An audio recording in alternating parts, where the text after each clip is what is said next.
दोस्तों, ईरान में इस वक्त इतनी बड़ी सेरेमनी हो रही है जो शायद पिछले 35 सालों में नहीं हुई। मिलियंस ऑफ लोग तेहरान की सड़कों पर निकल आए हैं।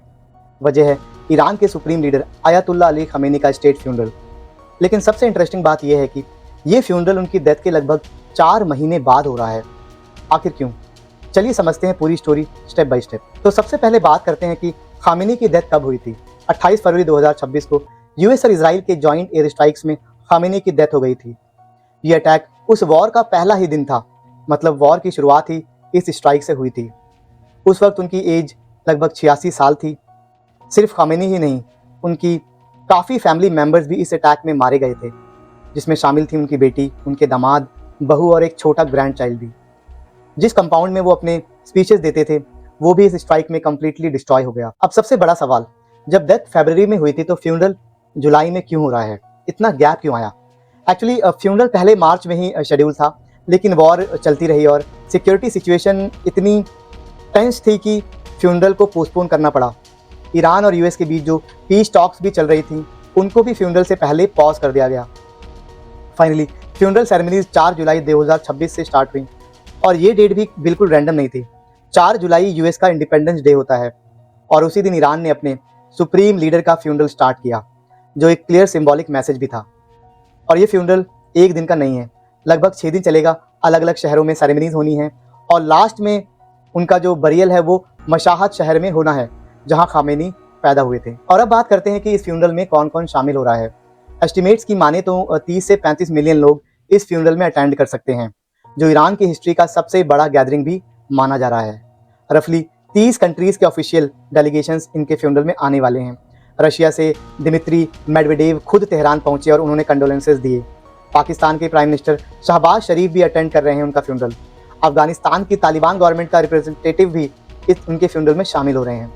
लेकिन इंटरेस्टिंग बात यह है कि वेस्टर्न कंट्रीज जैसे कि यूएस, यूके और मोस्ट ऑफ द यूएस इस फ्यूनरल में से एब्सेंट हैं। ईरान ने ये क्लियरली बोला था कि जो कंट्रीज उनके अगेंस्ट स्टैंस रखती हैं उनको इनवाइट ही नहीं किया गया।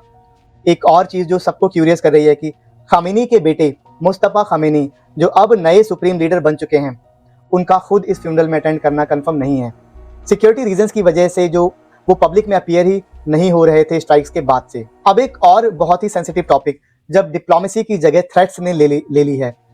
इजराइल के डिफेंस मिनिस्टर इजराइल काट्ज ने एक मिलिट्री ब्रीफिंग में ये बोल दिया कि मुस्तफ़ा खामेनी, जो ईरान के नए सुप्रीम लीडर हैं, इज मार्क्ड फॉर डेथ। दोस्तों जरा सोचो, ये कोई बैटलफील्ड में खड़ा सोल्जर नहीं है, ये एक ऐसा इंसान है जो अभी तक अपनी माँ और अपनी वाइफ की डेथ से रिकवर भी नहीं कर पाया। और क्योंकि दोनों ही यूएस की स्ट्राइक में मारे गए, उनके पिता अली खमेनी की भी डेथ हुई थी और अब उसे पब्लिकली बोला जा रहा है कि अगर वो अपने पिता का फ्यूनरल अटेंड करेगा तो उसकी जान को भी खतरा हो सकता है। ये स्टेटमेंट इतनी कैजुअली डिलीवर की गई जैसे किसी इंसान को मार्क फॉर डेथ करना कोई रूटीन स्टेट क्राफ्ट हो, कोई मोरल ट्रांसग्रेशन ना हो। वॉर में भी कुछ चीज़ें ऐसी होती हैं जिन्हें सिविलाइज्ड सोसाइटीज रिस्पेक्ट करती हैं। मॉर्निंग की सैंक्टिटी, डेड बॉडी की डिग्निटी और एक बेटे का अपने फादर को ग्रीव करने का राइट। कार्ड्स का ये स्टेटमेंट इन तीनों लाइंस को क्रॉस कर देता है। ईरान की तरफ से रिएक्शन भी उतना ही तेज था। फॉरेन मिनिस्टर अब्बास अराक्ची ने सीधा ट्विटर पर लिखा, इस्लामाबाद एमओयू के टर्म्स क्रिस्टल क्लियर हैं। पोटस ने यूएस को कमिट किया है कि वो अपने पेट्स को तेल अवीव में मजल करेगा। अगर वो अपने मास्टर की बात नहीं सुनते तो ईरान उन्हें स्कूल करेगा। हमारी पीपल और लीडरशिप के अगेंस्ट कोई भी थ्रेट का इमीडिएट पावरफुल रिस्पॉन्स ईरान की तरफ से दिया जाएगा। तो अगर आप वर्ड्स को देखें, जो पेट से वाला एक वर्ड, ये डिप्लोमेटिक लैंग्वेज तो नहीं है, लेकिन जब थ्रेट इतना रॉ हो तो शायद जेंटल लैंग्वेज एक्सपेक्ट करना ईरान की तरफ से भी मुश्किल होगा। दोस्तों ये स्टोरी यहीं खत्म नहीं होती। न्यूयॉर्क टाइम्स ने एक और बड़ा रेवलेशन किया है और ये शायद सबसे शॉकिंग पार्ट है। एनवाईटी की अगर रिपोर्ट की माने तो जब ईरान के अपने negotiators foreign minister Abbas Araghchi और पार्लियामेंट स्पीकर मोहम्मद बागिर गालिबा यूएस के साथ टेबल पर बैठे हुए थे, तब भी यूएस ऑफिशियल्स को डर था कि इजराइल उन्हें असैसिनेट करने की कोशिश कर सकता है। ये कोई वॉर के दौरान की बात नहीं है, ये तब हो रहा है जब टॉक्स चल रही हैं। सीज फायर के बाद यूएस इतना कंसर्न था कि उसने रीजन के दूसरे कंट्रीज से रिक्वेस्ट की कि वो तेहरान को सीक्रेटली वार्न करें कि उनके ही नेगोशिएटर्स की जान को इजराइल से खतरा है। सबसे ड्रामेटिक इंसिडेंट जब गालिबाफ पाकिस्तान के इस्लामाबाद में वाइस प्रेसिडेंट जेडी वैंस से मिलकर तेहरान वापस जा रहे थे, तब उनका प्लेन मिड फ्लाइट में डाइवर्ट करना पड़ा।